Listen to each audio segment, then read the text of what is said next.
नमस्कार दोस्तों। जय हिंद। पश्चिमी देशों यानी यूरोपीय देशों और अमेरिका की भारत को फंसाने के लिए एक और गहरी चाल सामने आई है। अब आप कहेंगे ये चाल क्या है? तो मैं आपको बताऊंगा। उससे पहले जो जो हमारे चैनल पर नए हैं, प्लीज हमारे चैनल को सब्सक्राइब जरूर कर दीजिए। और मैं आपको ये भी बताना चाहता हूँ कि जैसे ही रूस को ये खबर लगी तो रूस ने इस चाल को नाकाम कर दिया। अब आप कहेंगे चाल क्या है? दरअसल हुआ ये है कि यूक्रेन जो है ना, इस युद्ध में बुरी तरह फंस गया है और अमेरिका वो देश है जो इसको वहां से निकलने ही नहीं दे रहा, क्योंकि अमेरिका के तो हथियार बिक रहे हैं। ठीक। तो हुआ क्या है कि रूस और यूक्रेन के युद्ध के बीच जो यूक्रेन की अ, विदेश उपमंत्री हैं जिनका नाम है एमिन झापरोवा। एमिन झापरोवा रूस की विदेश उपमंत्री, वो भारत के दौरे पर वो भारत के दौरे पर आई तो रूस के कान खड़े हो गए, क्योंकि रूस भारत का सदाबहार दोस्त है। रूस यूक्रेन की एक एक चाल पर नजर रख रहा है। अब यहाँ आते ही जो झारापोवा साहिबा हैं, जो यूक्रेन की विदेश उपमंत्री हैं, उन्होंने बड़ी चिकनी चुपड़ी बातें शुरू कर दी भारत के लिए। बल्कि एक तरह से ये कहा जाए तो इसको हम इमोशनल ब्लैकमेलिंग भी कहते हैं अंग्रेजी में। ठीक है। भारत को ब्लैकमेल करने के लिए उन्होंने भारत से बड़ी चिकनी चुपड़ी बातें, भारत की तारीफ की है। भारत तो विश्व गुरु है। मैं आपको बताता हूँ उन्होंने क्या कहा। शारापोवा जब भारत आई तो उन्होंने कहा कि भारत की यात्रा करके उनकी खुशी हुई है। वह मतलब भारत भूमि जिसने कई ऋषियों, संतों और गुरुओं को जन्म दिया, आज भारत विश्व गुरु, वैश्विक शिक्षक और मध्यस्थ बनना चाहता है हमारे मामले में। हमें अच्छे से मालूम है ये बात, और यूक्रेन का समर्थन करना सच्चे विश्व गुरु के लिए सही विकल्प है। अब बात यह है कि पहली बात तो भारत ने कोई मध्यस्थता की पेशकश नहीं की है। मतलब भारत ने कोशिश की है, लेकिन ये कह रही है कि भारत का मतलब इसका भारत यूक्रेन का समर्थन करे। ठीक है। तो सच्चे विश्व गुरु के लिए ये सही विकल्प। क्यों करे साहब समर्थन? क्या आप उस लड़ाई में भारत की मर्जी से शामिल हुए हैं? भाई भारत आपकी फटी में टांग क्यों अड़ाए? भाई आप ये बताइए कि भारत जो है आपके इस मामले में क्यों पड़े? भाई भारत ने तो नहीं कहा था आप युद्ध कीजिए रूस के साथ, रूस जैसी ताकत के साथ। और अब जब आप फंस गए नाटो का मेंबर बनने के लिए, है ना, अमेरिका ने आपको इस युद्ध में झोंक दिया। और उसके बाद अब पश्चिमी देश चाहते हैं, पश्चिमी देशों को पेट में बड़ा दर्द है असल में। वो बड़े परेशान हैं। वो चाहते हैं, वो कह रहे हैं कि मतलब वो ये कैसे, मतलब उनका अंदाजा वो सोच भी नहीं पा रहे हैं कि भारत कैसे रूस का साथ दे रहा है इस पूरे युद्ध में। भारत रूस पर दबाव क्यों नहीं डालता? और भारत के खिलाफ बड़ी साजिशें रची जा रही हैं। बीच में भारत को ऑफर मिला था कि आप नेटो का मेंबर बनिए। क्यों बनेगा भाई? भारत एक गुटनिरपेक्ष देश है। अगर वो नेटो का मेंबर बन गया तो फिर वो अमेरिका के पाले में चला गया एक तरह से। तो क्यों जाएगा? भारत वैसे अमेरिका का दोस्त है, स्ट्रेटेजिक पार्टनर है, सब कुछ है, यहां तक तो ठीक है। लेकिन भारत क्यों बनेगा नेटो का मेंबर? तो ये जो आई है मैडम शारापोवा, रूस की विदेश उपमंत्री, ये बड़ी चिकनी चुपड़ी बातें आज कर रही थी। और उन्होंने हमारे जो उनके जो समकक्ष हैं भारत में, भारत के secretary, foreign secretary Sanjay Verma साहब, उनके साथ उन्होंने बातचीत की। और यूक्रेन चाहता है कि भारत हमारा समर्थन करे इस लड़ाई में।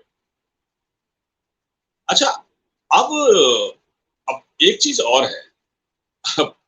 बात यह है कि जब रूस को पता लगा ये कि रूस की साहब ये आई हुई है, तो रूस ने भी ये ऐलान कर दिया कि अगले 5-7 दिन बाद उनका भी एक फॉरेन मिनिस्टर आने वाला है भारत। तो भाई रूस कभी नहीं चाहेगा कि भारत यूक्रेन की बात सुने। और भारत क्यों सुने? देखिए भारत को तो यहाँ बड़े सोच समझ के कदम उठाने हैं। एक तो अमेरिका दबाव डाल रहा है कि आप नेटो का मेंबर बनिए। कभी वो मतलब अजीब अजीब तरीके से मतलब रिएक्ट कर रहा है अमेरिका। ठीक है, पश्चिमी देशों को इसके लिए वो भड़का रहा है। अच्छा, दूसरा ये है कि हमारे जयशंकर साहब है वो सुनने को तैयार नहीं है। जयशंकर साहब तो पहले ही कह चुके हैं कि यूरोप की सारे ये यूरोपियन देशों की जो समस्या भारत की समस्या नहीं है। ठीक है, हम तो जो ठीक समझेंगे, भारत के हितों की रक्षा के नाते हम अपने देश को सबसे ऊपर रखते हैं, और यही जयशंकर जी बोलते आए हैं लगातार।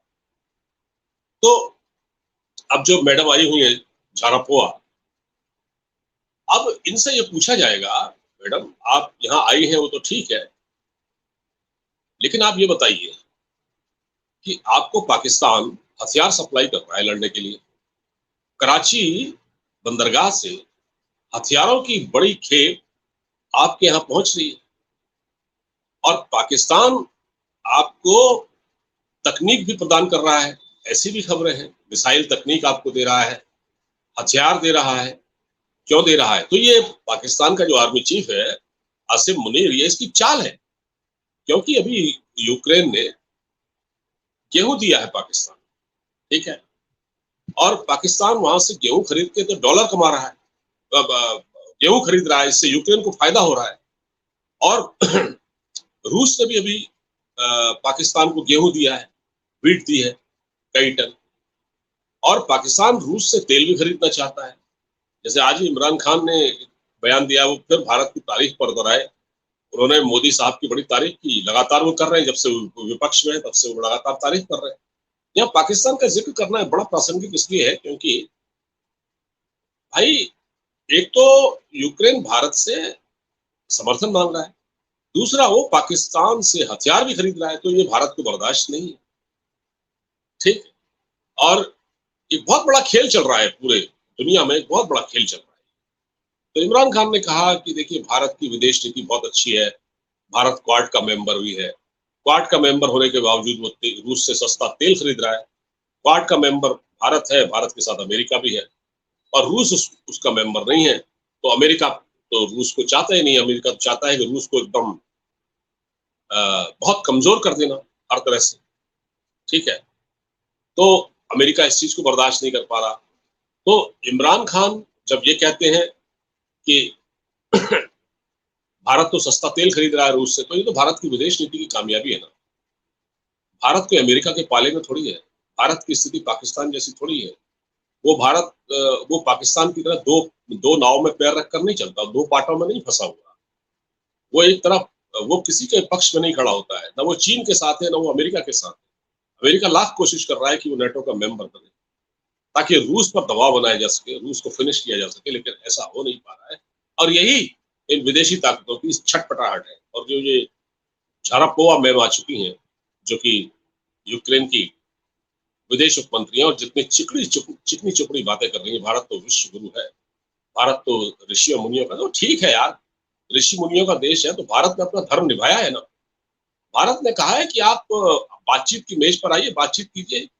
और वैसे भी प्रधानमंत्री मोदी कह चुके हैं, ये दौर युद्ध का नहीं है। ये तो व्लादिमीर पुतिन को भी नसीहत दे चुके हैं प्रधानमंत्री मोदी कि युद्ध, ये जो समय है, ये युद्ध का नहीं है। इसकी बड़ी तारीफ भी हुई थी दुनिया में। तो हो क्या रहा है कि एक बहुत बड़ा खेल चल रहा है इस पूरे दुनिया में, और भारत की भूमिका बहुत अहम है। लेकिन बात यह है कि भारत अपने हितों के साथ तो कंप्रोमाइज नहीं करेगा ना। भारत ये देखेगा कि हमारे लिए क्या अच्छा है, भारत उसी को लेकर आगे बढ़ेगा। न वो अमेरिका के पाले में जाने वाला, ना वो यूक्रेन को समर्थन देने वाला। वो तो कह रहा है आप बातचीत कीजिए, बातचीत कीजिए आप। और इसमें चीन भी अपनी एक साजिश कर रहा है, चीन की भी अपनी गहरी चाल है। चीन ने रूस को कॉन्फिडेंस भी ले रखा है, और यहाँ तक कि यूक्रेन को भी, यूक्रेन के साथ भी उसने बातचीत उसकी चल रही है, अंदर खाने बहुत कुछ चल रहा है। लेकिन यूक्रेन तो फंस गया ना। यूक्रेन उससे बाहर निकल ही नहीं पा रहा है, और आधा देश बर्बाद हो चुका है। लेकिन जेलेंस्की जो कि वहां के प्रेसिडेंट, उनको इस समझ में ही नहीं आ रहा है कि वो कर क्या रहे हैं अब देश की जनता के साथ। आधा मुल्क आपने बर्बाद कर दिया, मिसाइलें आपके वहां गिर रही है, लेकिन आप पता नहीं क्यों अपनी, मतलब कंट्री को, आप कल को ये तो भाग जाएगा विदेश छोड़, ये तो देश छोड़ के भाग जाएगा, लेकिन वहां की जनता का क्या होगा, वहां के कारोबार का क्या होगा, वहां की अर्थव्यवस्था का क्या होगा। और इस पूरी लड़ाई से दुनिया भर की अर्थव्यवस्था को खतरा है। और अच्छाई तो यही है कि ये युद्ध रुके, बातचीत से इसका समाधान हो। भारत ने रूस को भी समझाया है, भारत ने यूक्रेन को भी समझाया है। लेकिन अगर यूक्रेन ये चाहता है कि इस लड़ाई में भारत हमारा समर्थन करे, तो भारत ऐसा कभी नहीं करे। ये इनको कान खोलकर सुन लेना चाहिए। भारत सरकार अपने हितों के साथ कंप्रोमाइज नहीं करेगी। अब ये सरकार कोई यूपीए की सरकार नहीं है, ये है बीजेपी की सरकार, जिसके प्रधानमंत्री नरेंद्र मोदी है। ठीक है, फिलहाल इस बातचीत में इतना ही। अब इजाजत दीजिए और एक नए वीडियो के साथ हम फिर हाजिर होंगे। तब तक के लिए नमस्कार।